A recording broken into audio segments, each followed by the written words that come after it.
The wagon burned at noon, 3 militiamen dead by sunset. Then 12 years of running. Now Cole Mackenna sat his horse on a ridge above an Apache camp, 2 pack mules loaded with venison, and a choice that would either kill him or save him.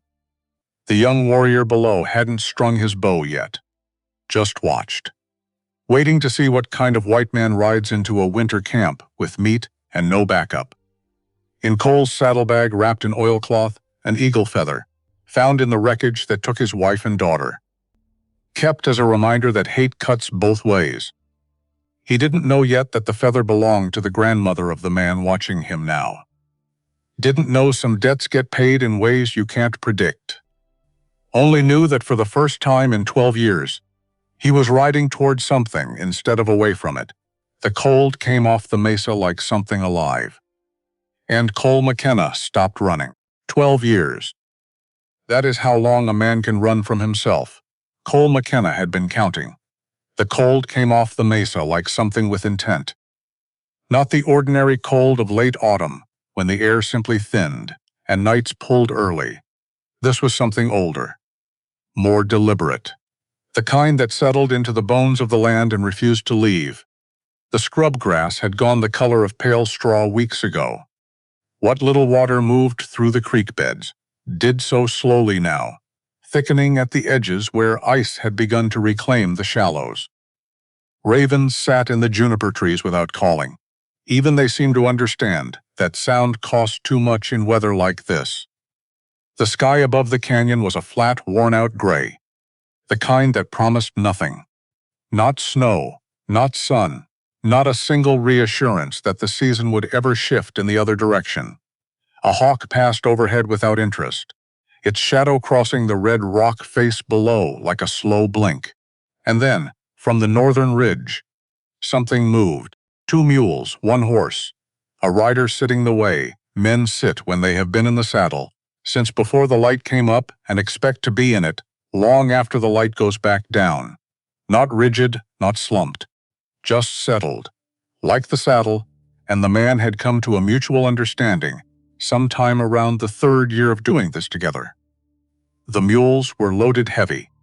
Whatever they carried was wrapped in rough canvas and lashed with care. The kind of care that suggested the load mattered more than the convenience of tying it fast. The rider moved at a pace that was not slow and not quick. Deliberate was the word for it, a pace that came from knowing exactly where he was going and exactly how much time he had to get there. His name was Cole Mackenna. He was 41 years old, though he looked older in the way that men who spend their lives outside tend to look older. The skin around his eyes creased and darkened, the back of his hand showing a tracery of small scars from bramble and rock and the occasional rope that had slipped while working. He had lived in this territory a long time. Longer than most men who came through stayed. He had come originally from somewhere east, Texas maybe, or further. He did not talk about it. And the men who had once asked had eventually stopped asking. What people knew about Cole Mackenna was what they could observe. He was good with a rifle. He asked for very little. He never cheated at cards because he never played cards. And he had a particular patience that most men could not manufacture even when they tried. He set traps the way a chess player sets pieces, thinking 3 moves ahead. He broke horses the way some men prayed, quietly, with full attention, without asking for more than he needed. The Apache camp sat in a bowl of land below the eastern rim of the canyon, sheltered from the worst of the wind by a natural crook in the rock face that wrapped around the northern side like a cupped hand. It had been there in various forms. For as long as Cole had known the territory, the band that wintered here was not large, perhaps 60 souls. Maybe a few more if the autumn brought the scattered summer families back together before the cold locked the passes. Cole had watched them from distance before, not with ill intent. Not with any intent at all, really. Just the way a man who lives alone in a quiet place develops the habit of noticing everything within his radius. The way a trapper learns to read country by what the animals do in it. He knew that this winter had been hard on them. He had seen the smoke patterns from their camp over the past several weeks. Too thin, burning too careful. He had found their tracks on the game trails, east of the canyon rim, and he had found them old, unsuccessful. The deer and elk that usually wintered in the lower valleys had pushed further south this year, following forage that the early freeze had buried. The big hunting parties that should have been bringing meat back to camp by now had come back with very little, or had not come back to this camp at all, perhaps trailing the herds further than expected.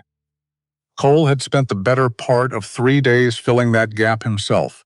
He had ridden north to a high meadow he knew, a place where a particular thermal rising off a sun-facing slope kept one narrow corridor of grass, greener than the surrounding country. And the deer came to it in the mornings like a habit. He had taken 4 of them, clean shots, no waste. Field-dressed where they fell. The mules had carried the weight without complaint. The meat was wrapped against the cold, and the cold had kept it. He rode toward the camp now with no plan beyond delivering it. Cole had not thought much about how it would be received. That was not him being reckless. That was him being honest with himself about what planning could actually accomplish in a situation like this. He could not plan his way out of what other men had done to make an encounter like this one dangerous. He could not plan away the history of the territory, the broken agreements, the violence that had come from both directions over more years than either side cared to count. What he could do was ride in slow, keep his hands where they could be seen, and not make any sudden moves. Beyond that, the rest was theirs to decide. He came down off the ridge at a walk, angling toward the camp, along a route that kept him visible the whole way, no draws, no gullies. No approach that could look like concealment. He had left his Winchester in the saddle scabbard, but had loosened the canvas tie that held it. Then thought better of it and retied it tighter. If things went badly, a rifle was not going to change the outcome anyway. What would change the outcome, if anything, was what he did in the next 20 minutes. The first man Cole saw was young, maybe 19, maybe 20, standing at the edge of the camp's outer perimeter, with the stillness of someone who had been watching Cole's disc from the ridge for some time. He held a bow, but had not strung an arrow to it. That was something. His face was a studied mask, not hostile exactly, more like the expression of someone processing information before deciding what to do with it. Behind him, a few others had appeared among the brush shelters and the lean-tos that marked the camp's edges. No one moved quickly, no one called out. Cole stopped about 40 feet from the young man and sat his horse. He did not dismount, did not reach for anything, just sat and waited. The young man looked at him. Cole looked back. 2 minutes passed, maybe more. The wind moved through the juniper behind Cole with a low, dry sound. One of the mules shifted its weight and blew out through its nose. The young man's eyes moved to the mules, to the canvas-wrapped loads, back to Cole. Cole spoke quietly, not loudly. The way you say something to someone, standing close enough to hear you, even though the young man was 40 feet away. It came out quiet, and the quiet of it seemed intentional. Which it was. I have meat.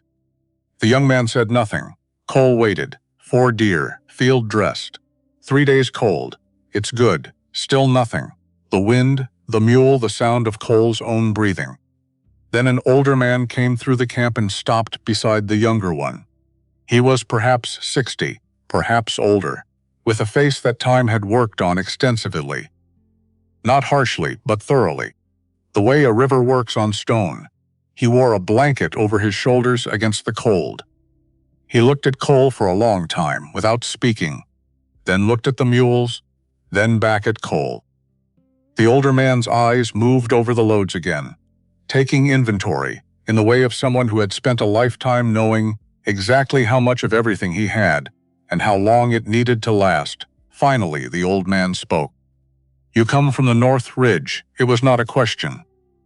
Cole nodded. Yes, the old man considered this. We saw your fire. 3 nights. I wasn't trying to hide it. Another pause. The old man's gaze did not waver. Why? 1 word. And it was not the beginning of a longer question. It was the whole question. Cole thought about how to answer it. He had not rehearsed this part. He did not have a speech prepared. And if he had, he would not have delivered it, because a speech would have sounded like exactly what it was. He thought about what was true, and what was true enough to say out loud.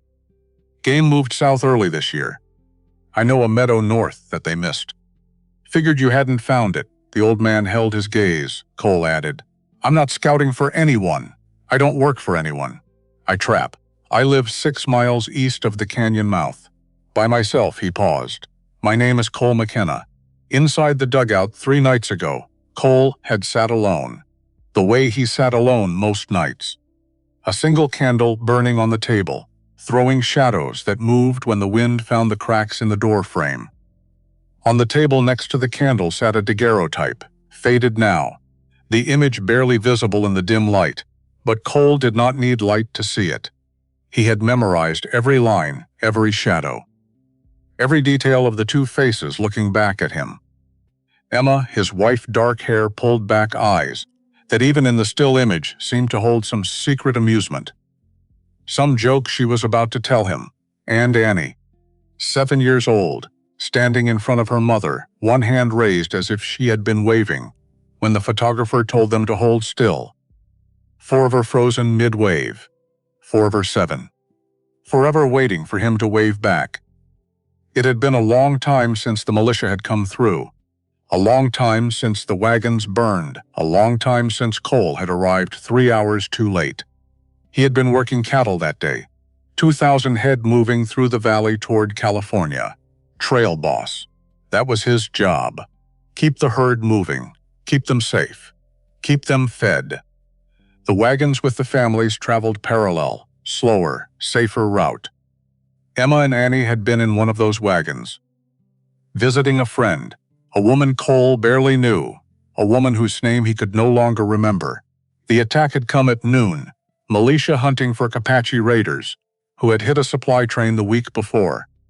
But the militia had bad information, wrong location, wrong people. They had seen the wagons, seen movement, assumed, and fired.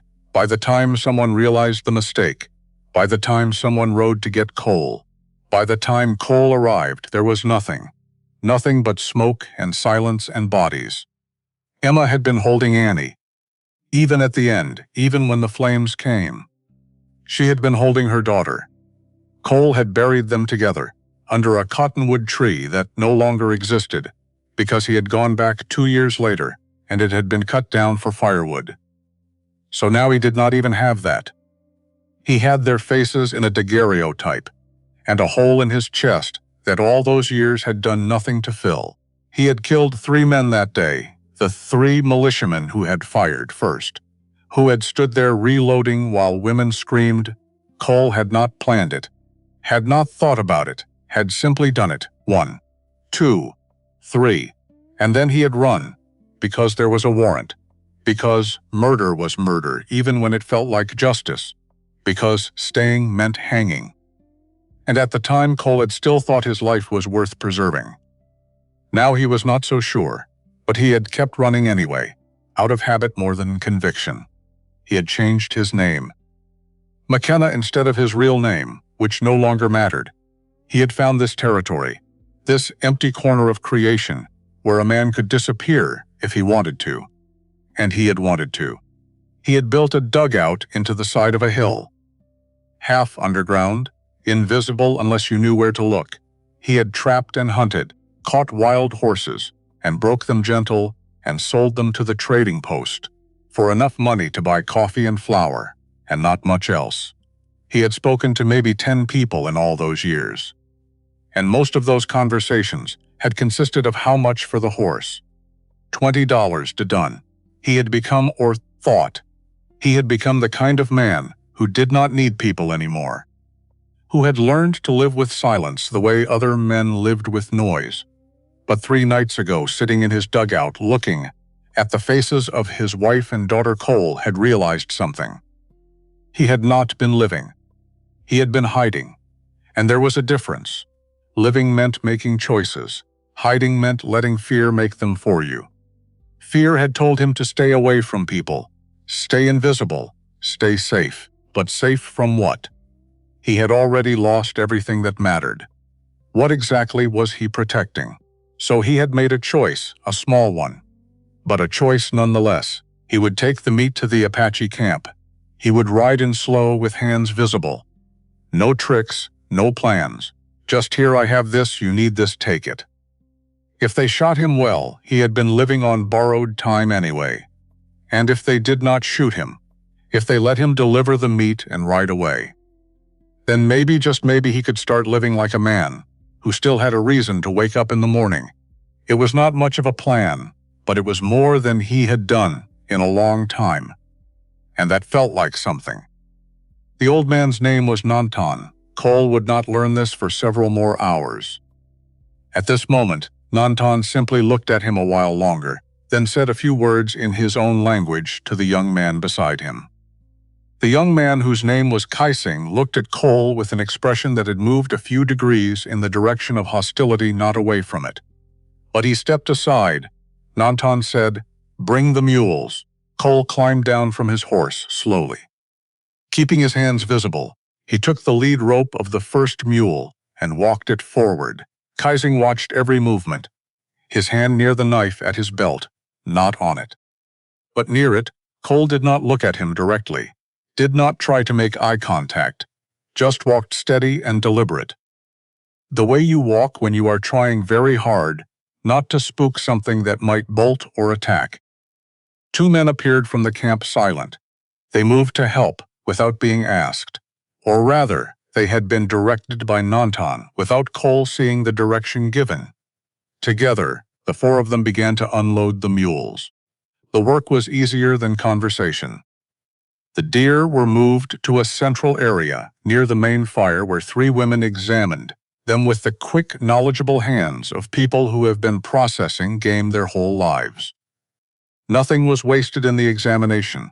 Nothing was wasted in the subsequent work either. Within 20 minutes, a fire that had been burning low and careful had been built up, and the smell of meat beginning to cook moved through the cold air in a way that changed the character of the camp. Something tightened in Cole's chest when he noticed it, something he did not examine too closely, because it was too close to the feeling of having done something right, and Cole had not felt that in a very long time. Kaising watched all of this from a distance of about 15 feet. He had not helped with the unloading. He had not spoken.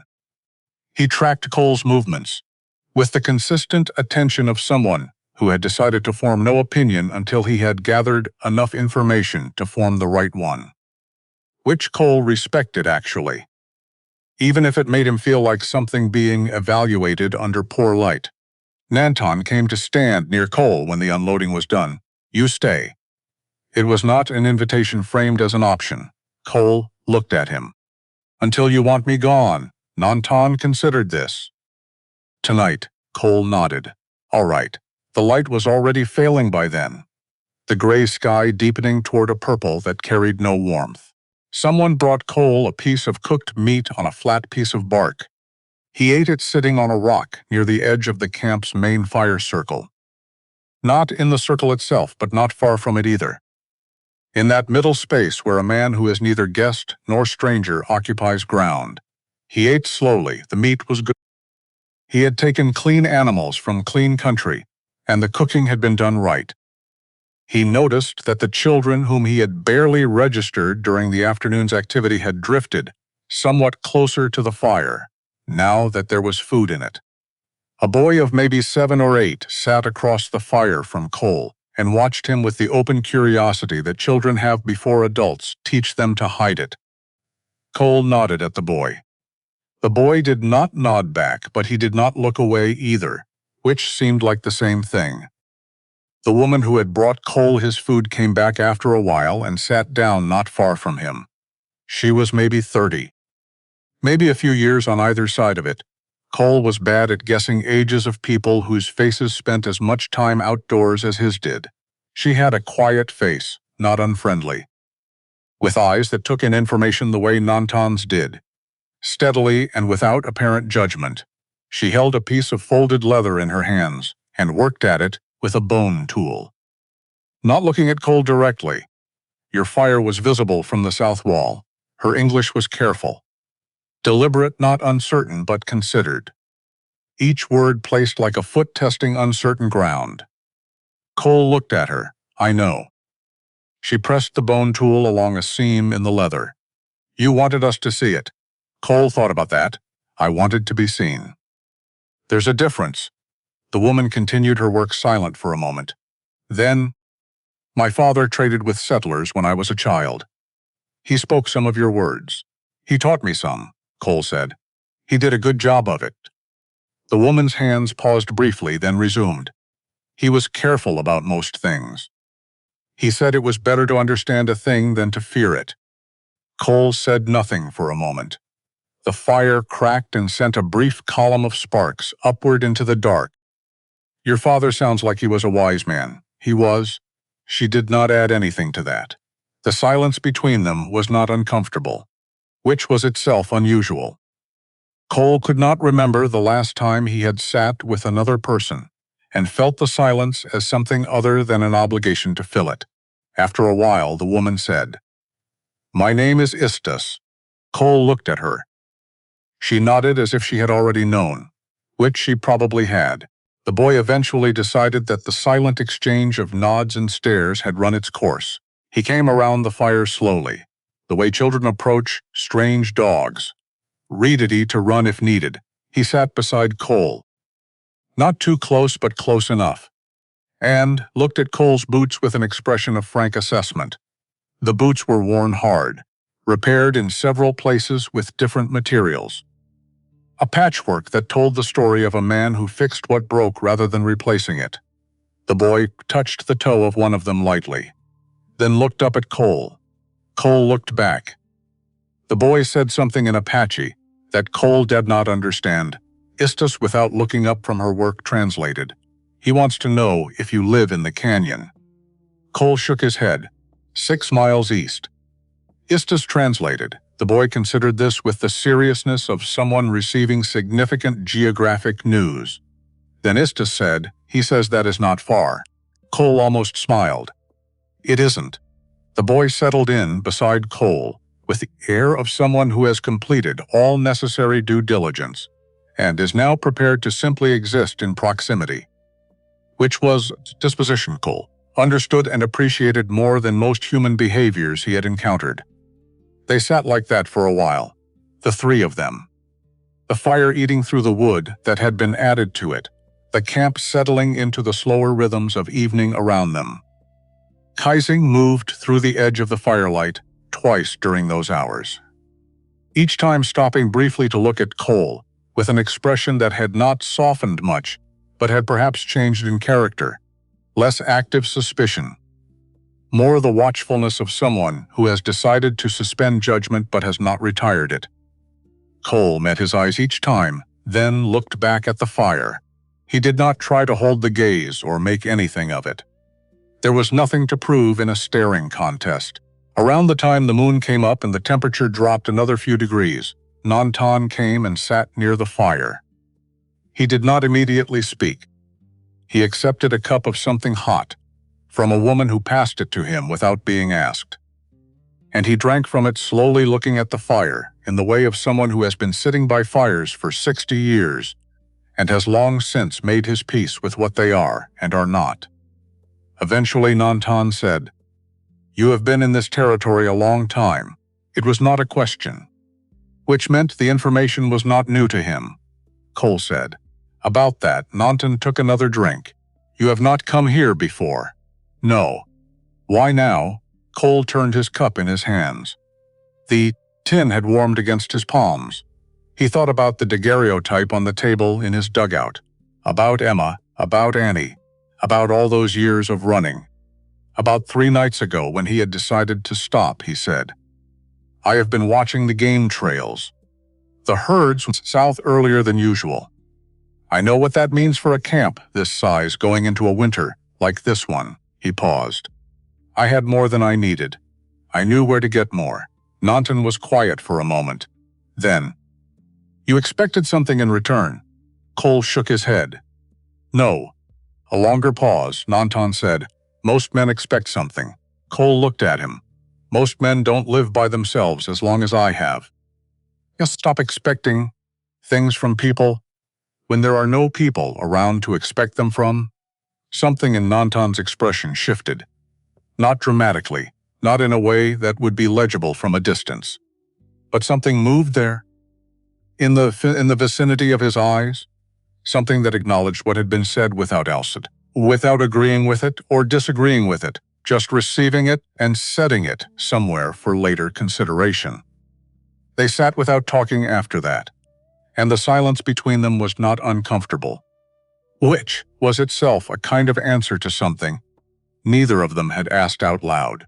Cole did not know when he fell asleep, only that at some point the fire had burned down to coals and the moon had moved across the sky. And when he opened his eyes, the stars were different. He was still sitting on the rock. Someone had draped a blanket over his shoulders. He did not know who. The camp was quiet. Most of the fires had been banked. A few people moved in the shadows, tending to things that needed tending. But the main activity had ceased. Nantan was gone. Istus was gone. The boy was gone. But Kaising sat across the fire, still watching. Their eyes met. Kaising did not look away. Neither did Cole. After a moment, Kaising stood, walked around the fire, sat down not across from Cole but on the same side a few feet away. He looked at the coals. Cole looked at the coals. Neither of them spoke, but something had shifted. Some invisible line had been crossed, or maybe it had just been acknowledged that the line had never really been there to begin with. They sat like that until the sky over the eastern rim of the canyon began to change. The black lightening to a deep blue that was not quite blue yet, the stars nearest the horizon, beginning to lose their edges. The cold sharpened as it always does in that hour, just before the sun claims its first inch above the land. Cole's breath came out in small clouds that dissolved almost instantly. A bird started somewhere in the juniper. Just one at first, a simple phrase repeated, testing whether the morning was serious about arriving. Then another bird further away answering, then more. The way dawn always assembles itself in that country, starting with a single tentative note and expanding outward until the whole canyon rim was a network of small sound, each bird confirming for the others that the night had in fact ended. Cole reached into his coat pocket and pulled out something small wrapped in cloth. He unwrapped it slowly. Inside was an eagle feather, old worn. The quill cracked in places, the barbs frayed. He held it for a moment looking at it. Then he looked at Kaising, found this a long time ago, in a burned wagon. Next to my wife. Kaising's expression did not change, but his eyes moved to the feather. Cole continued, think it was from whoever attacked that day. He paused, kept it. To remember that hate goes both ways. The fire popped, a small sound but loud in the silence. Cole stood, walked to the edge of the fire circle, placed the feather on the ground, and stepped over it. Behind him, Kaising stood, walked to the feather, picked it up, studied it, turned it over in his hands. Then he said something in Apache, low, almost to himself. A moment later, Istus appeared from one of the shelters, moving quietly. She looked at the feather in Kaising's hands, then at Cole, then back at Kaising. Kaising spoke again, longer this time. Istus listened, then she looked at Cole. Her face unreadable. She said, he says that feather belonged to his grandmother. Cole felt something drop in his chest. Kaising continued speaking. Istus translated, his grandmother died in the raid. The same raid that took your family. She paused. She was traveling with the wagons. Trading. She had married a white man. Against her family's wishes. When the militia came, they did not see a trader. They saw Apache. Cole could not breathe, could not move. Kaising looked at him, and for the first time the hostility in his eyes was gone, replaced by something else, something Cole could not name. Kaising spoke again. Istus said, "He says his grandmother died, but his mother lived. She was 4 years old, hidden under the wagon. Nantan found her, raised her." Another pause. "She died 3 years ago, giving birth to Kaising's sister." Kaising stepped forward, held out the feather. Cole took it, their hands touching briefly. Kaising said something else short and firm. Istus translated, "He says you did not bring this to hurt us. You brought it to let it go." Cole nodded, unable to speak. Kaising placed his hand on Cole's shoulder briefly, then released it. He walked back to the fire, sat down.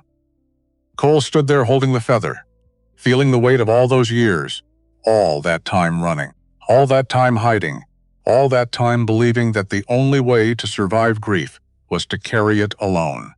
And in that moment, standing at the edge of an Apache camp, holding a feather that connected 2 tragedies, 2 families, 2 losses, Cole understood something. He had not been too late, not this time. He had been exactly where he needed to be, exactly when he needed to be there. Nantan appeared silent as always. He looked at Cole, at the feather, at Kaising. Then he nodded once, small, exact. And he said in English for the first time, "You stay. Tonight. Tomorrow. As long as you need." Cole looked at him. "I don't want to be trouble." Nantan almost smiled. "Trouble came a long time ago. You are just a man with meat and a feather." He turned, walked back toward the shelters. Over his shoulder, "Istus will show you where to sleep." And he was gone. Istus stepped forward. "Come." Cole followed her through the camp, past the fire circles, past the shelters where children slept and women worked and men prepared for the day, to a small space at the edge, a lean to Sybil, but dry. She gestured, "Here." Cole nodded. "Thank you." Istus looked at him, really looked at him, and she said, "My father used to say, understanding needs courage." Cole met her eyes. "Your father sounds like he was a wise man." "He was." She paused. "He died 3 winters ago.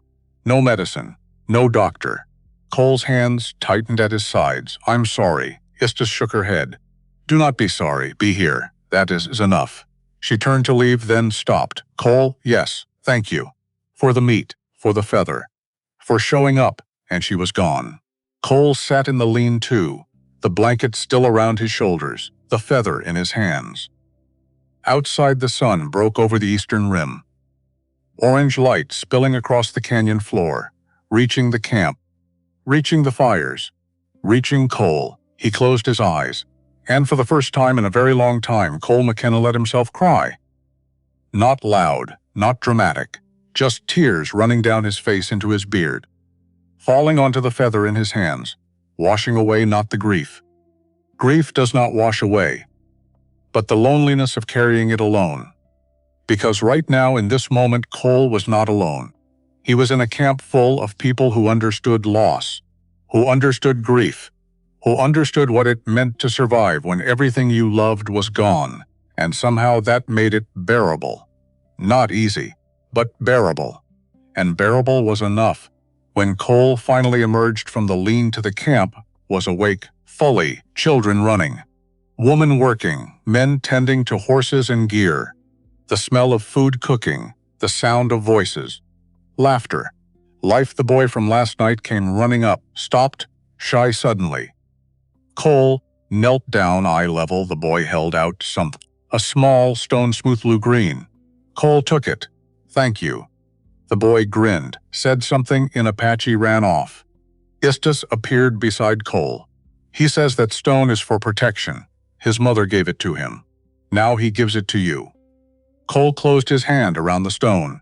"I will keep it safe." Istus nodded. "He knows." She gestured toward the fire. "Come, eat. Then we will see what the day brings." Cole stood and followed her. And as he walked through the camp, people looked at him, not with suspicion now, but with something else. Acknowledgement, maybe. Or perhaps just the recognition that he was here. And here was where he was supposed to be. Kaising sat by the fire eating. He looked up as Cole approached, gestured to the space beside him. Cole sat. Keesing handed him a piece of meat. Cole took it. They ate in silence. After a while, Keesing said in halting English, "You are cowboy?" Cole nodded. Was. Long time ago, cattle? Yes, Keesing thought about this. Cattle destroy grass. Buffalo gone. Cole looked at him. Yes. Keesing met his eyes. But you here now. No cattle. Just you. Cole nodded. Just me. Keesing was quiet for a moment. Then, good, and somehow that single word, that simple acknowledgement, meant more than any speech, any apology, any explanation. It meant you are here, I see you, that is enough. Nantan appeared, sat across the fire. He looked at Cole. You break horses. It was not a question. Cole said, I do. Nantan nodded toward the edge of camp, where several horses stood in a rough corral. 2 are sick. Can you look? Cole stood. I can try. They walked together. Cole Nantan, Keesing following a few steps behind the horses, 5 of them, 2 clearly unwell, standing apart, heads low. Cole approached slowly, hands visible. Speaking softly the way he always spoke to horses, like they were people.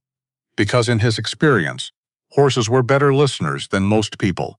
He examined the first horse. Nose, eyes, mouth, glanders.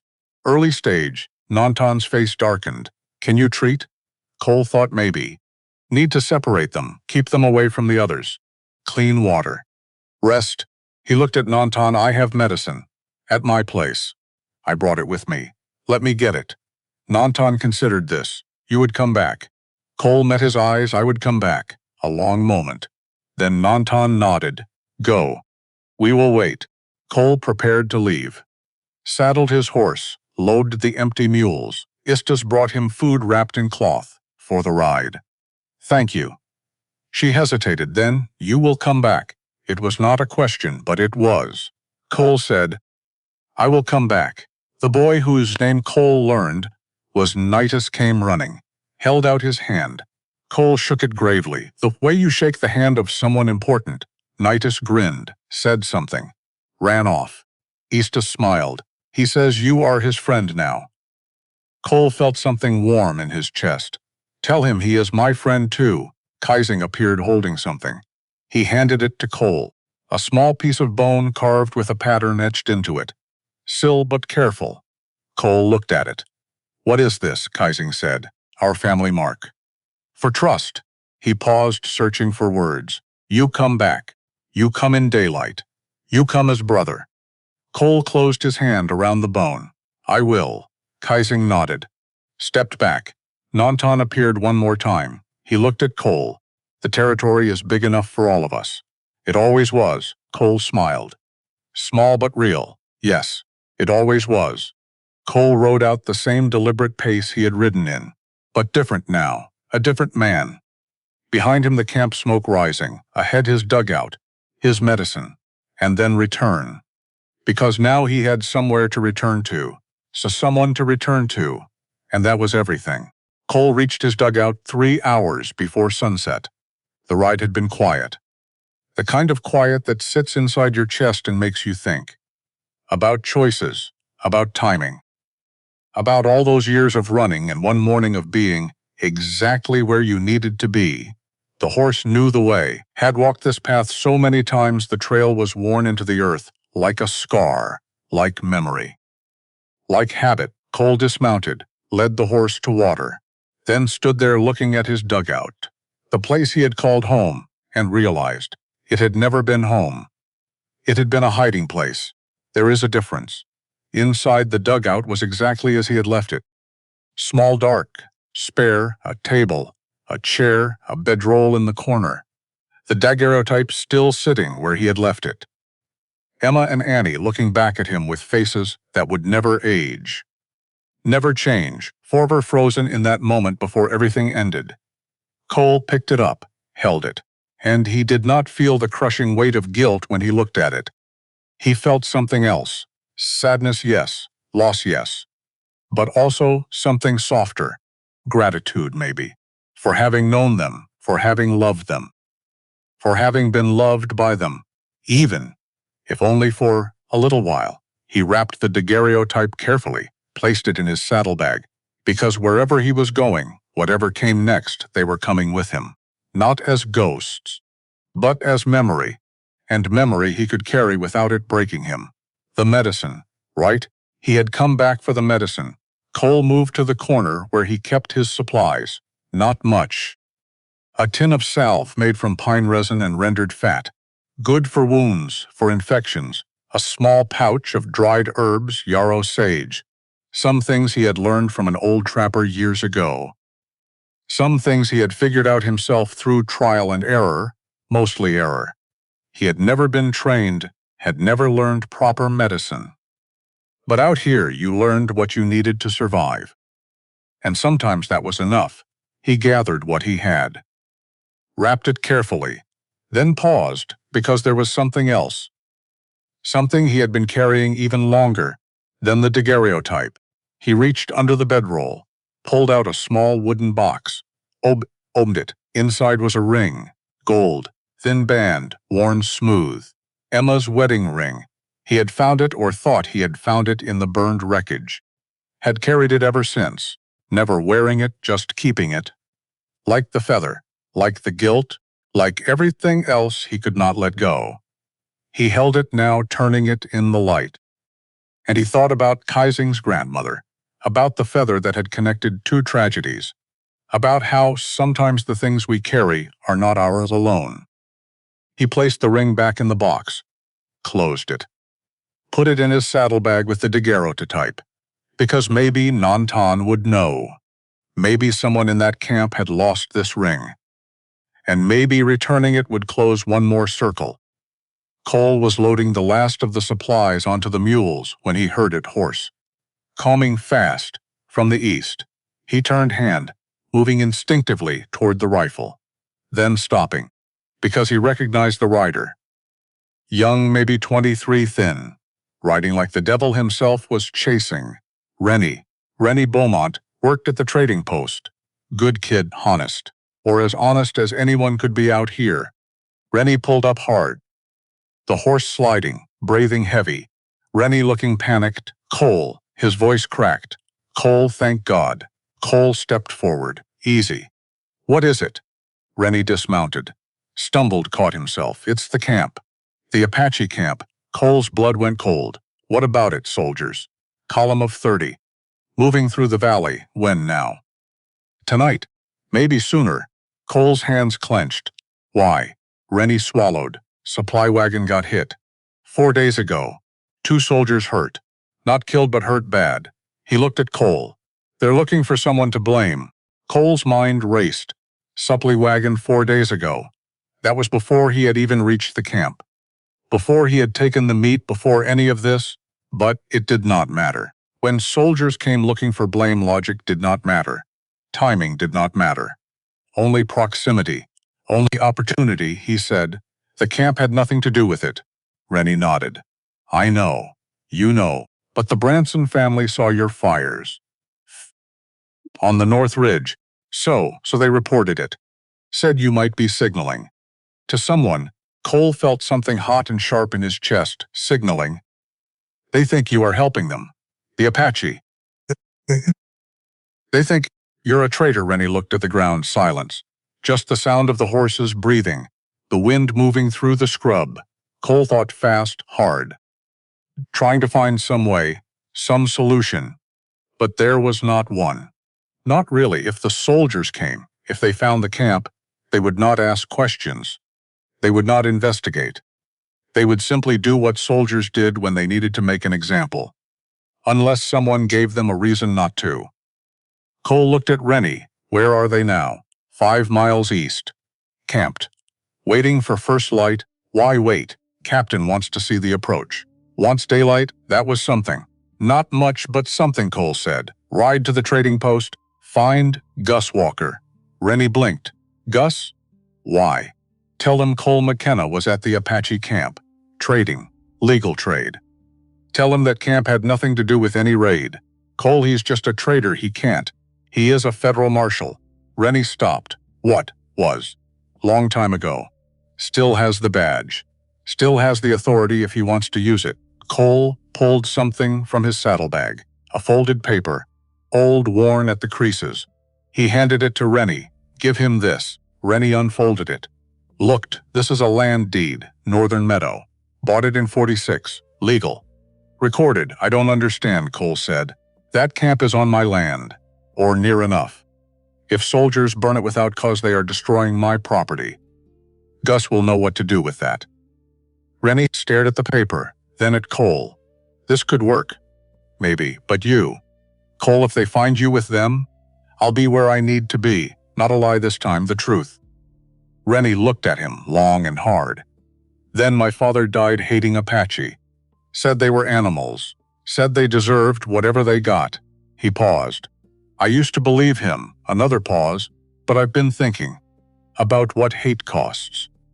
About what it does to a man." He looked at Cole. "I'll ride fast." Cole gripped his shoulder. "Thank you." Rennie nodded, mounted, then stopped Cole. "What are you going to do?" Cole looked toward the west, toward the canyon, toward the camp. "What I should have done before, which is show up," and Rennie was gone. Cole stood there watching the dust settle, his mind working, calculating. 5 miles east Foppas. The soldiers would move at dawn, which meant he had maybe 8 hours, maybe less. 8 hours to ride back to the camp. 8 hours to warn them. 8 hours to do what exactly? Stand between 60 people and 30 armed soldiers. Talk them out of it. Convince them that this camp, this particular group of Apache, had done nothing wrong, when, in the soldiers' minds, all Apache were guilty. All Apache were the enemy. All Apache deserved whatever justice, whatever revenge the soldiers decided to deliver. It was impossible, completely, utterly impossible. Which meant it was exactly the kind of thing a man did when he had already lost everything and had nothing left to lose. Except this time Cole did have something to lose. He had Nanton's quiet dignity. He had Keesing's hard-won trust. He had Istus's gentle wisdom. He had Nidus's innocent friendship. He had something that felt almost like family. And Cole would be damned, truly damned, if he was going to lose that too. He rode hard, harder than he should have. The horse protesting, the mules struggling to keep pace. But Cole did not slow, could not slow. Because every minute mattered. Every second counted. The sun was setting behind him, painting the sky in shades of orange and red that looked like fire, like warning, like blood. The temperature dropped fast. The way it does in the desert when the sun goes down, from warm to cold in the space of an hour. Cole's breath came out in clouds, his hands numb on the reins. But he did not stop, did not rest, just rode, and thought, and tried to figure out what he was going to say, how he was going to convince them. Convince Nanton, convince Keesing, convince the whole camp. That they needed to what? Run, hose. Scatter into the hills and hope the soldiers did not find them. But winter was here. The passes were closing, children were weak, old people were frail. Running meant some would not make it. And the ones who did would lose everything. Their shelters, their supplies, their home. So maybe they should stay, stand their ground, trust that Gus would get there in time. Trust that the law would protect them, trust that white men would see them as human, as people, as worthy of the same rights, the same protections as everyone else. Cole laughed, bitter, short, because that was the biggest lie of all. He reached the canyon as full dark settled, the stars coming out bright, cold, indifferent. He could see the camp fires from the ridge. Small points of light in the darkness, like hope, fragile, easily extinguished. He descended slowly, the horse picking its way down the trail. Careful, deliberate, and as he rode, Cole thought about Emma. About Annie, about how he had been 3 hours too late, how those 3 hours had cost him everything. And he thought about how this time he was not going to be late. Not again, not ever again. Even if it killed him, especially if it killed him, because at least he would die doing something instead of hiding from everything. The camp was quiet when he arrived. Not sleeping quiet, but tense quiet. The kind of quite that happens when people know something is wrong, but do not know what yet. Kaising met him at the edge, hand on his knife. Then seeing Cole relaxing slightly. You came back. Cole dismounted. I came back. Kaising looked at him, really looked. Something is wrong, not a question. Cole nodded. Where is Nantan? By the main fire, get him. And anyone else who needs to hear this. Kaising's eyes widened, but he did not argue. Just turned and ran. 5 minutes later, Cole stood by the main fire, Nantan across from him. Kaising to his left. Istus translating for those who did not speak English. And maybe a dozen others, warriors, elders, the people who made decisions, the people who led. Cole did not waste time. Soldiers are coming, 30 of them. They will be here by mid-morning. Maybe sooner. Silence. Then voices rapid. Apache. Angry, scared. Nantan raised his hand. The voices stopped. He looked at Cole. Why? Cole told him about the wagon, about the Branson family, about the fires on the ridge, about how someone had decided that this particular camp was guilty. When he finished, Nantan was quiet. Then, what did you do? Cole met his eyes, sent word to the trading post, to a man who might be able to stop them, gave him proof that this land is mine, that you are here legally, as my guests. Nantan's expression did not change. You think paper will stop them. I think it might give them pause, might make them wait, might buy time. For what? Cole did not answer because he did not have an answer. Kaising spoke, we should run, into the mountains. Hide until they pass. One of the elders, an old man with a face like carved wood, shook his head. Winter is here. The children will not survive in the mountains. Another voice, a woman. Then we fight, Nantan said. 30 soldiers with rifles. We have maybe 10 warriors. Fighting is death, the woman said. Then we die with dignity, Kaising said, or we run and live without it. Voices rose again, arguing, debating, fear, anger, desperation, all of it mixing, swirling, building, until Nantan stood, and the camp went silent. He looked at Cole for a long time. Then he said in English so everyone could understand, you came back when you did not have to. You warned us when you could have stayed away. Cole said nothing. Nantan continued. Why? Cole thought about lying, about giving some noble reason, some selfless explanation. But he was tired of lies, tired of hiding, so he told the truth. Because a long time ago, I was somewhere else when I should have been with my family, and the people I loved died. And I have been running from that ever since. He paused. But 3 days ago, I stopped running. I came here. I brought meat. I found something. Found people who understood. Another pause. And I will not run again. I will not hide again. I will not be absent again. His voice broke just slightly. Even if it costs me everything. The fire cracked. Sparks rising, disappearing into the dark. Nantan looked at him. And something in his face shifted. He turned to the others, spoke in Apache, long, measured. Firm. When he finished, Istus translated for Cole. He says that running teaches our children to be afraid, that fighting teaches them to be reckless, but standing teaches them to be strong. She paused. He says we will stay, we will stand, and we will trust that sometimes the right choice is not the safe choice. Cole felt something in his chest, tight, hot, like hope or terror or both. Nantan looked at him. What do we do? Cole thought. We wait. We prepare. But we do not hide. And when they come, I meet them. I try, Kaising said. And if talking fails, Cole met his eyes. Then we stand together. The camp did not sleep that night. No one could. Children were moved to the interior shelters, out of sight, out of mind. Weapons were checked, bows, knives, a few old rifles. Not much, but something.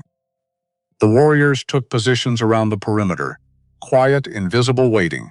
Cole sat by the fire with Nantan and Kaising, the three of them not speaking, just existing in that space between action and consequence, between choice and outcome. Istus brought them coffee. Strong, bitter, hot. She sat with them, and after a while she said, My father had a vision before he died. He saw a white bird and a red bird building one nest. Cole looked at her. What did it mean? She shook her head. He did not know. He said some visions are only understood after they happen. Silence. Then Kaising said, maybe this is the vision. Maybe we are the birds, Nantan said, maybe. And they sat watching the fire waiting for dawn. Around midnight, a scout returned. Young, breathing hard. He spoke rapidly in Apache. Istus translated. The soldiers stopped. Everyone looked up. What? 5 miles east. They made camp. They are waiting. Cole's heart hammered. Why would they wait? The scout continued. Istus translated. One rider went ahead. Alone. Toward the trading post, Cole closed his eyes. Rennie got through. Nantan said, what does this mean? Cole opened his eyes. It means maybe Gus is talking to them. Maybe they are listening, Kaising said. Or maybe they are planning. Waiting for light to see better. Cole nodded. That too, Nantan stood. Either way, we wait. We stand. We trust. And there was nothing else to do but wait and stand and trust. The hours crawled slow, endless. Cole tried to rest, could not. His mind racing, thinking about everything. About Emma and Annie. About the choice he had made to ride with the cattle, instead of staying with the wagons. About how that choice had cost him everything. And now he was making another choice. To stay, to stand, to risk. And he did not know if this choice would cost him everything too, or if maybe this time the choice would save something. Someone himself.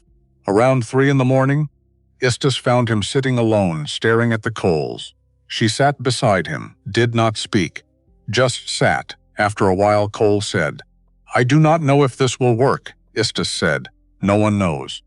That is what makes it brave. I do not feel brave. I feel terrified, good. Fear means you understand what you are risking.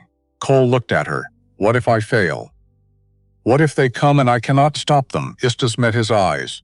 Then we will know you tried. And trying is not nothing. She reached out, took his hand. My husband died because no one tried. Because I went to the fort and they turned me away. They did not even try. Her voice shook. You are trying. That is everything. Cole squeezed her hand. I am sorry about your husband. I know.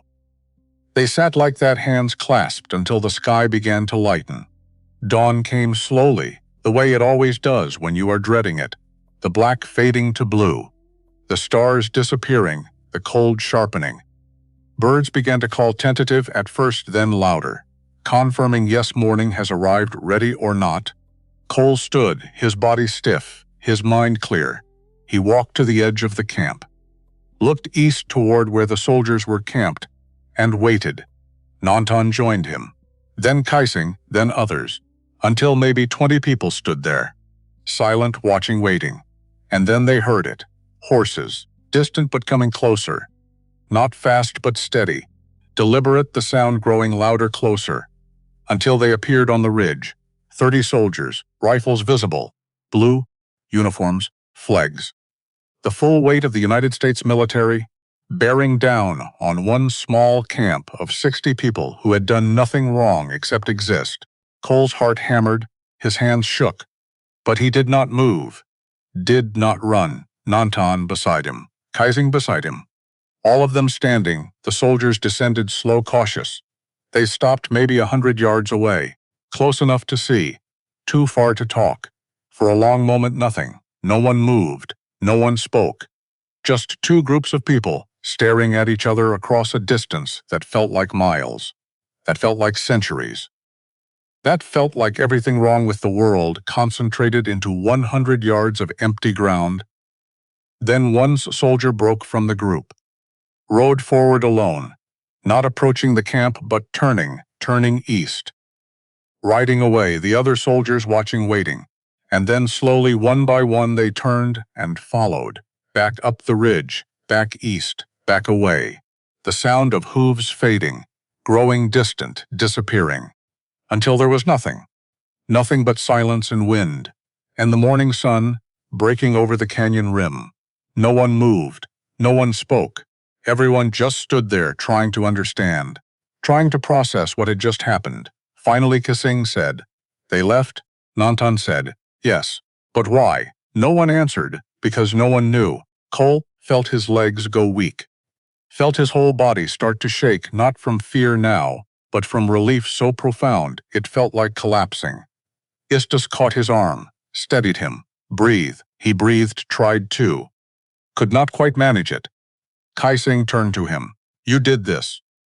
Your friends stopped them." Cole shook his head. "I do not know. Maybe. Or maybe they just."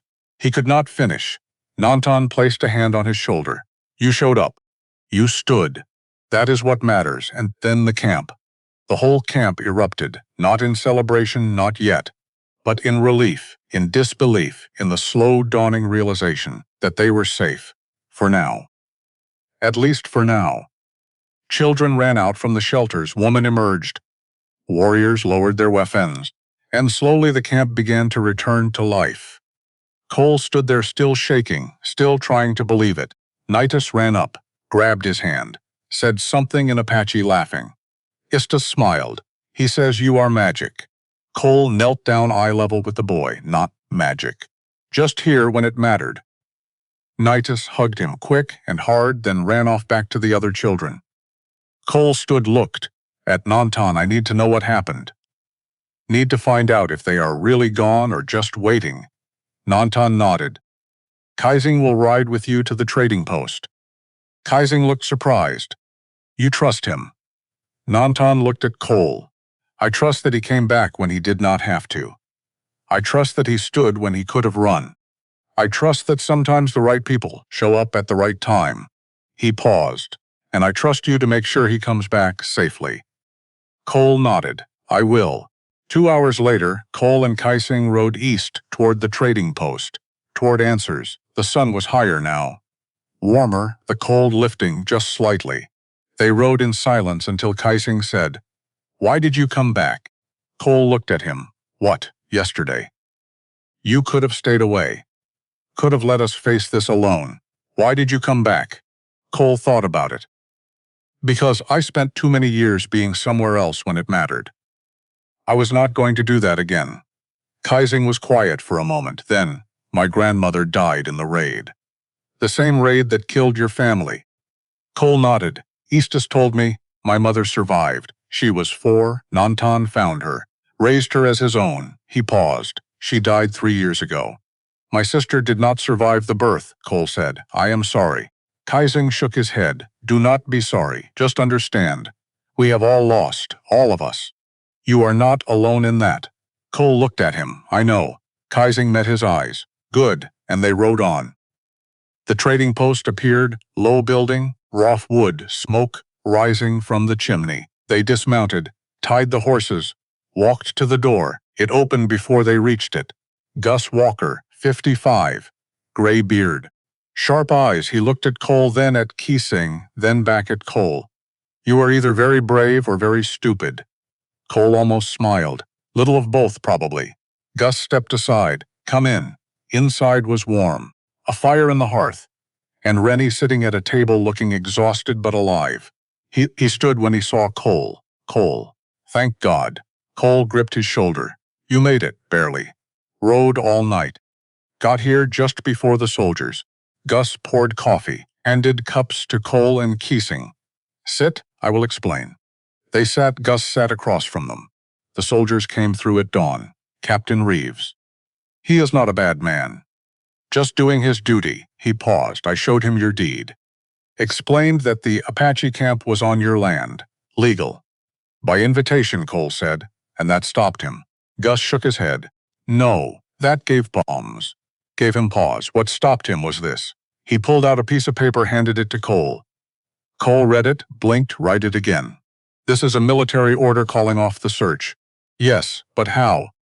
Gus leaned back. "Turns out the real attackers were caught 2 days ago. Deserters from Fort Craig. Confessed to everything." Cole stared at him. "What?" Captain Reeves did not know. The message only reached him this morning, right before he was about to move on the camp. Silence. Cole felt like the ground had disappeared beneath him. So they were never going to attack.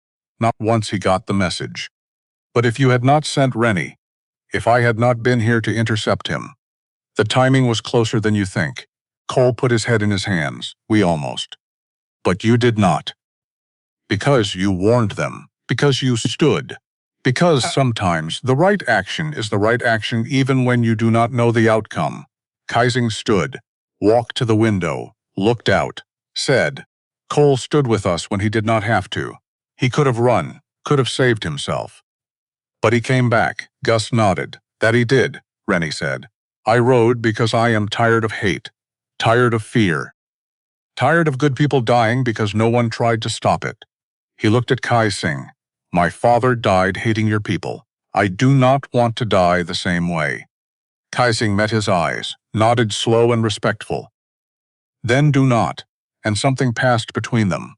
Not friendship, not yet. But understanding maybe, recognition that they were both just trying to be better than the world expected them to be. They stayed at the trading post for an hour, drinking coffee, talking, letting the fear, the tension, the terror of the night slowly drain away. Finally Cole stood. We should get back. They will be worried. Gus said, Tell Nantan I will keep watch. If any more trouble comes he will know. Cole nodded. Thank you. Do not thank me. Just keep doing what you are doing, which is showing up when it matters. Cole and Kaising rode back slower this time. No urgency. Just two men on horses under a sky that was clearing, warming, opening up. Kaising said, What will you do now? Cole looked at him. What do you mean? Will you go back to your dugout? To being alone, Cole thought about it. About the dugout. About all those years of solitude, about hiding. And he realized he could not go back to that. Would not go back to that, he said. I think I will stay for a while. If Nantan will have me. Kaising smiled, small but real. He will have you. We will have you.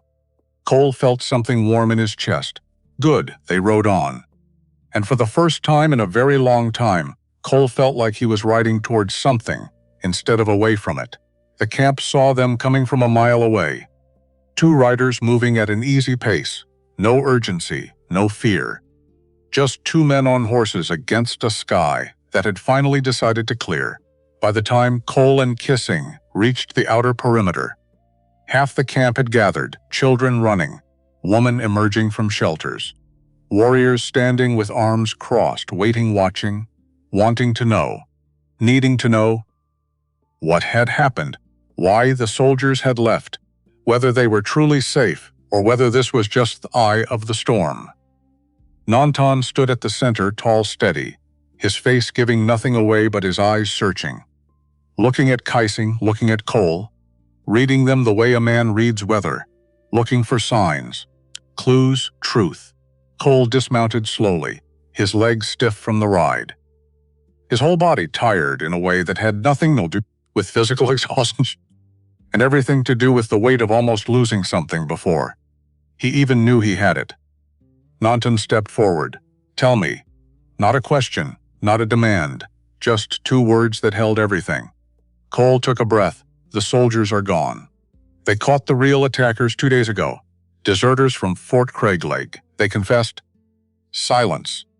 Then voices rapid. Apache relief, disbelief, questions tumbling over each other. Nantan raised his hand. The voices stopped. He looked at Cole. They are not coming back. No, you are certain. As certain as I can be. Gus Walker spoke to the captain. Showed him proof. The captain called off the search. Nantan was quiet for a long moment. Then he did something Cole did not expect. He smiled, small, brief, but real. You came back. Again, Cole nodded. I said I would. Most men do not keep their word. I am not most men. Nantan's smile widened just slightly. No, you are not. Istas appeared, moving through the crowd. Her eyes on Cole, searching his face. She stopped in front of him. You are well. Not a question, but he answered anyway. I am well, and the soldiers? Gone? She closed her eyes, breathed deep, slow, like someone who had been holding their breath for hours, and only now could let it out. When she opened her eyes, they were wet. Not crying, just shining with something that looked like gratitude or relief, Or maybe just the acknowledgement that sometimes things work out even when they should not. She reached out, took his hand, squeezed. "Thank you." Cole shook his head. "I did not. You did. You came back. You warned us. You stood. That is enough." And before Cole could argue, before he could protest, she pulled him into a hug, brief, strong. The kind of hug that says, "You are family now, whether you plan to be or not." The whole camp, seemed to exhale, the tension that had been coiled tight for hours, days, finally releasing. Children who had been silent, suddenly. Loud, running, playing, laughing. Women who had been preparing to flee, unpacking, settling, returning to the rhythms of normal life. Warriors who had been ready to fight, lowering weapons, sitting talking quietly among themselves. And Cole stood in the middle of it all, watching, feeling something he had not felt in a very long time. He felt useful. Not just alive, but useful. Like his existence, his presence had mattered, had changed something, had saved something. And that was a feeling he had forgotten existed. Kaizing came to stand beside him. "You look surprised." Cole glanced at him. "I am." "Why? I did not think it would work." Kaizing tilted his head. "But you tried anyway." "Yes, that is called faith." Cole almost laughed. "I do not have faith." "Then what do you call showing up when you thought you would fail?" Cole had no answer to that. Kaizing clapped him on the shoulder. "Come. Nantan wants to speak with you." They walked to the main fire, where Nantan sat with several elders, men and women whose faces held the accumulated wisdom of decades of survival, of loss of endurance. They looked at Cole as he approached, not with suspicion, not anymore, but with something else, curiosity maybe, or assessment. Cole sat where Nantan indicated across the fire from the elders. Kaizing sat beside him. For a long moment no one spoke, just the sound of the fire crackling, breathing alive. Finally one of the elders, an old woman with hair like silver wire, spoke in Apache. Istus appearing from somewhere translated. She asks what you want. Cole blinked. "I do not understand." The old woman spoke again. Istus translated. "You brought meat. You brought warning. You stood with us." She asks, "What do you want in return?" Cole looked at the old woman, then at Nantan, then at the fire. "I do not want anything." The old woman's eyes narrowed. She spoke again, sharper this time. Istus hesitated, then translated. She says everyone wants something. "What is it you want?" Cole thought about it, really thought. What did he want? He wanted Emma back, but she was gone. He wanted Annie back, but she was gone. He wanted all those lost years back, but they were gone. He wanted what? What did he actually want that was possible, that was real, that was within reach? He looked up, met the old woman's eyes. "I want to stop hiding." Silence. The old woman leaned forward, listening. Cole continued, "I have been hiding a long time. From the law, from people, from myself. I do not want to hide anymore." He paused. "I want to be part of something. To belong somewhere. To matter." Another pause, longer this time. "I want to be present." The old woman sat back, spoke to Nantan, long measured. The other elders listened, nodding, adding their own words. A conversation that not Cole could not follow, but could feel, could sense the weight of. Finally Nantan turned to Cole. "You have a place here. If you want it." Cole felt his chest tighten. "I am not Apache. No. But you are not our enemy either." One of the other elders, an old man with a scar across his cheek, spoke. Istus translated. "He says the territory is big enough for all of us. It always was. We just forgot." The old woman spoke again. Istus translated. She says you may stay. You may help. You may be one of us. If you choose. Cole looked at them, at these people who had every reason to mistrust him, to reject him, to send him away. And instead they were offering him a home. He said, "I choose yes." Nantan nodded. "Then it is decided." That night the camp celebrated, not loudly, not wildly, but with the quiet joy of people who have survived, who have been given another day, another chance, another breath. Food was shared, stories were told. Children danced around the fires, and Cole sat with Nantan and Keesing and Eastus, and felt for the first time, in a very long time, felt like he was home. Not the dugout, not the place, but the people, the connection. The belonging, that was home. Nitus appeared as he always did, out of nowhere with the sudden energy of an 8-year-old who had been given permission to stay up late. He climbed into Cole's lap without asking, without hesitation. The way children do when they have decided you are theirs. Cole stiffened just for a moment because Annie used to do this, used to climb into his lap. Small hands, warm weight, trust. And for too many years, Cole had not let himself remember that feeling, had not let himself touch it because it hurt too much. But now, with Nitus in his lap chattering in Apache, about something, some game he had played, some rock, he had found something Cole let himself remember, let himself feel. And yes, it hurt. But it also felt like maybe he could carry both, the loss and the new life, the grief and the joy, the past and the future. Both at the same time without one destroying the other. Istus watched him, her eyes soft understanding. She said quietly, so only he could hear, "He likes you." Cole looked down at Nitus, who had fallen asleep right there, in Cole's lap, trusting, peaceful, safe. "I like him too." Istus smiled. "He asked me today if you were staying." "I said I thought you might." Cole swallowed. "I am staying. If that is all right." "It is more than all right," she paused. "He needs someone. His father is gone. He needs..." She could not finish. Cole understood. "I am not trying to replace. I am not asking you to replace. I am asking you to be here. That is all." Cole nodded. "I can do that." Istus reached out, brushed a hand across Nitus's hair. "Good." Later, much later, when the fires had burned low and most of the camp had gone to sleep, Cole walked to the edge, to the place where the canyon opened up to the stars. He stood there looking up at the vast, indifferent sky. And he thought about Emma, about Annie, about the life he had lost, the life he would never get back. And he thought about this new life, this unexpected, unplanned, unlikely life that had somehow found him. Or maybe he had found it. He reached into his pocket, pulled out the carved bone, the one Kaiseng had given him, turned it over in his hands, the pattern, the mark of trust, of family, of belonging. And he thought about how, a long time ago, he had lost everything, and spent every day since then trying to outrun the pain. But maybe the point was not to outrun it. Maybe the point was to walk with it, to carry it, but also to let new things in, new people, new connections, new love, not to replace the old, but to live alongside it. Both loss and hope, grief and joy, past and future, all of it at the same time. "You are thinking too much." Cole turned. Kaising stood behind him, arms crossed, unreadable in the dark. Cole almost smiled. Probably.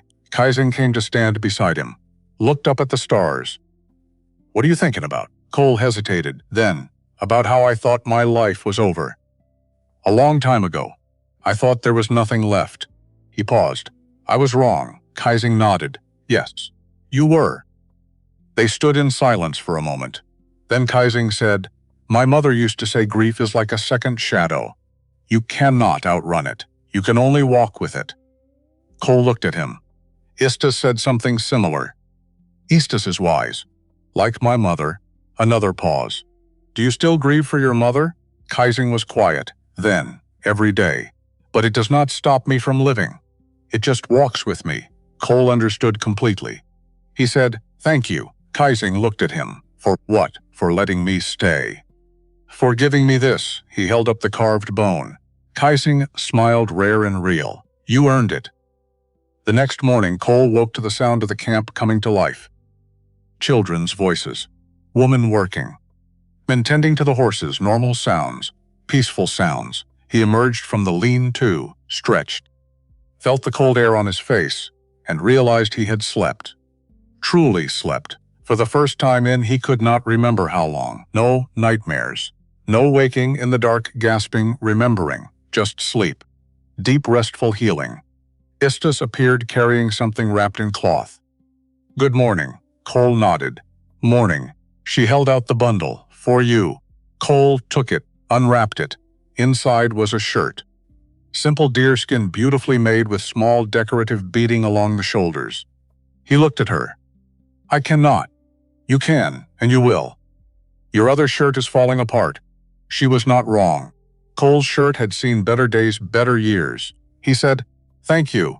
Ista smiled. You are welcome. Now come eat. Nantan wants to talk to you.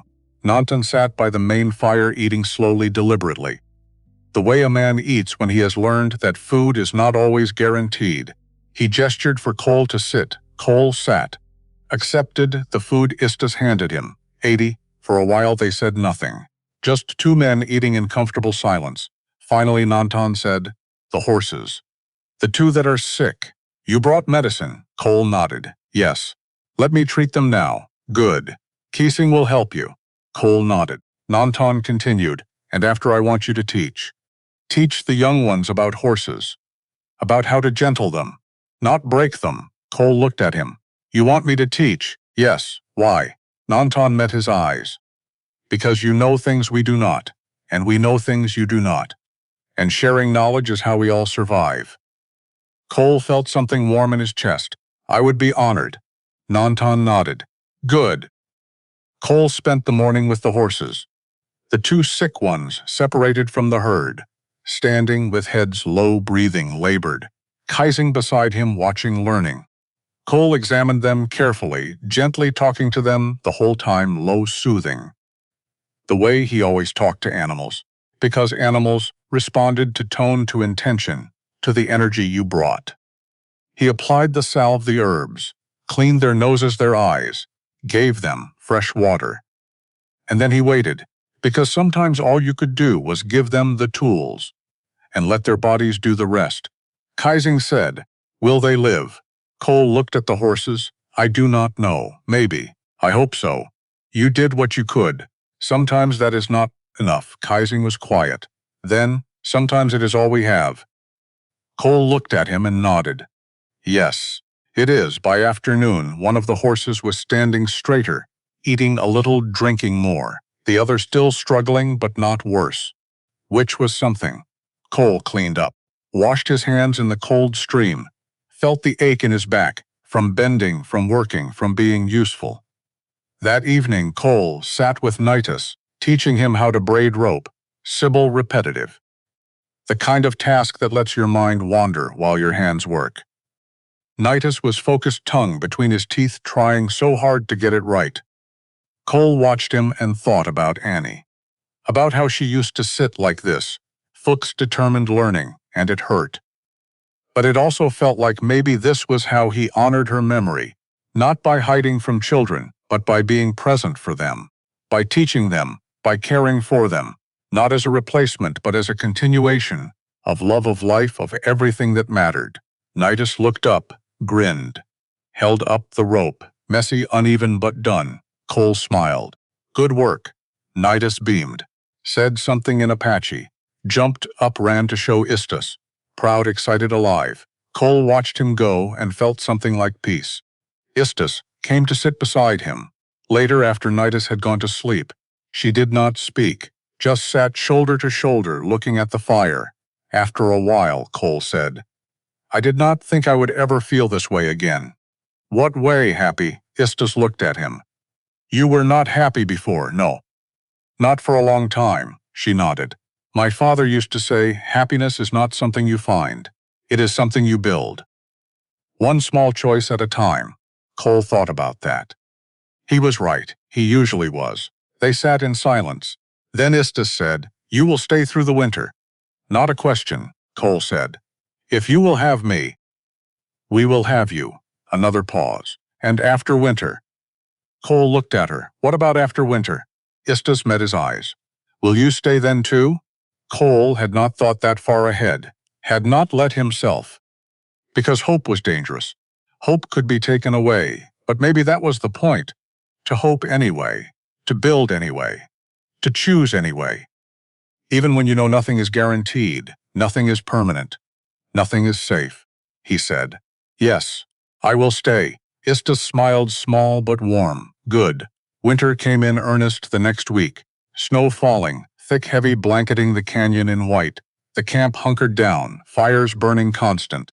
Shelters reinforced, everyone working together to survive, to endure, to make it through. Cole worked alongside them, hauling wood, repairing shelters, tending to the horses, teaching the young ones how to track in snow, how to find game, how to survive. And slowly, day by day, week by week, he became not a visitor, not a guest, but part of the fabric, part of the rhythm, part of the family.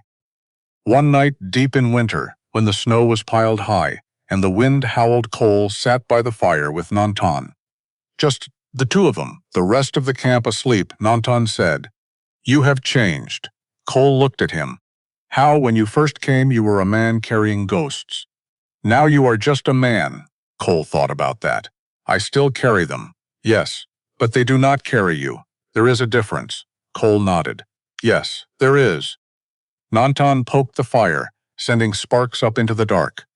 "My son Naishi believed that white men and Apache could live together in peace.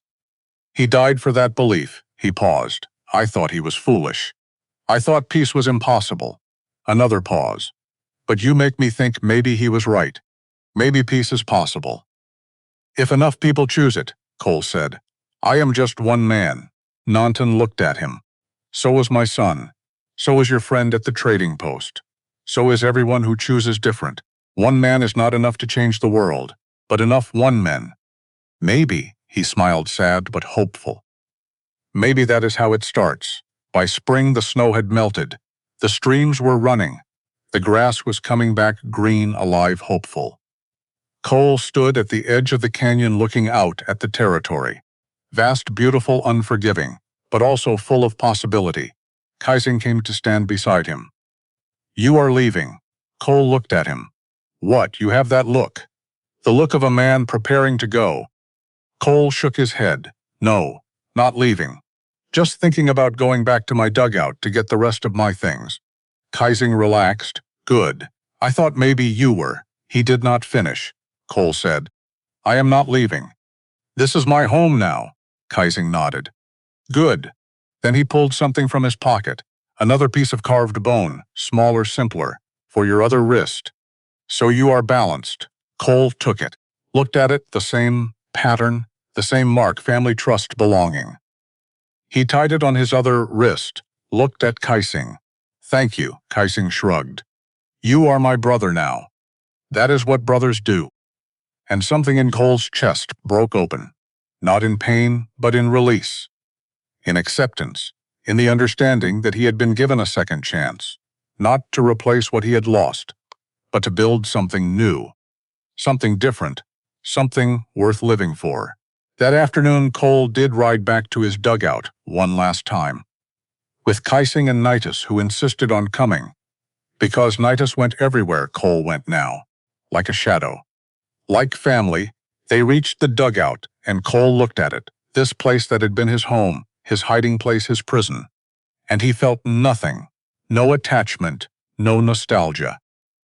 Just recognition that this was a chapter that had closed. He gathered his things, not much. A few clothes, some tools, the daguerreotype, which he wrapped carefully, the wooden box with a ring, which he had been meaning to ask Nantan about. And that was it. That was all those years reduced to a saddlebag and a memory. Kaising looked around. "This is where you lived." Cole nodded. "Yes, it is very small, yes, and dark, yes." Kaising looked at him. "You must have been very lonely." Cole met his eyes. "I was." Nitus tugged on Cole's sleeve, said something in Apache. Kaising translated, "He asks if you are lonely now." Cole looked down at Nitus, at this boy who had claimed him, who trusted him, who loved him without condition, without hesitation. He knelt down eye level. "No, I am not lonely now." Nitus grinned, hugged him quick and hard, then ran off to explore, to play, to just be a child. Cole stood, took one last look at the dugout, and walked away without looking back. They rode back to the camp, three of them together, the sun warm on their faces, the sky clear, endless, full of promise. When they crested the ridge and the camp came into view, Cole felt his chest swell. Because there it was. Home, not a place but people. Tossing belonging love, Ista saw them coming. Waved Nitus, waved back excited, shouting something in Apache. Kaising laughed rare real, the sound of it warm, genuine like family. They descended into the camp, into the noise, into the life. And Cole let himself be pulled in, let himself belong, let himself finally be home. That night the camp gathered as they often did, around the fires sharing food, telling stories, living. Nantan called Cole over, gestured for him to sit. Cole sat. Nantan handed him something, the wooden box. The one with the ring. Cole looked at him surprised. I was going to ask. Nantan held up his hand. I know this ring. Cole waited. Nantan continued. It belonged to my wife. Ah, she was traveling with the wagons. Trading. She was killed. Cole felt his stomach drop. I found it in the wreckage. I kept it. I am sorry, I did not know, I should have. Nantan shook his head. You did not know, how could you? But now you return it. And that means something. He took the ring, looked at it, his face unreadable. Then he handed it back to Cole. Keep it. Cole stared at him. What? No, this is yours. I cannot, Nantan said. My wife is gone. This ring is just metal, just memory. But you have given me something more valuable. What? Hope that maybe my son was right, that peace is possible, that different people can live together, can be family, he paused. Keep the ring as a reminder of what was lost. And what can be built? Cole's hands shook. He looked at the ring. At this small circle of gold that had traveled through tragedy, through time, through everything to end up here in his hands. A bridge between two losses, two lives, two families. He closed his fingers around it. Thank you, Nantan nodded. You are welcome. Later, much later, when the fires had burned low and most people had gone to sleep, Cole walked to the edge of the canyon, to the place where the stars felt close enough to touch. He held the ring, turned it in the moonlight, and he thought about Emma, about Annie, about the life he had lost, the life that had shaped him, broken him, taught him, and he thought about this new life. This unexpected family, this home he had found in the most unlikely place, with the most unlikely people, and he realized he did not have to choose, did not have to forget one to embrace the other.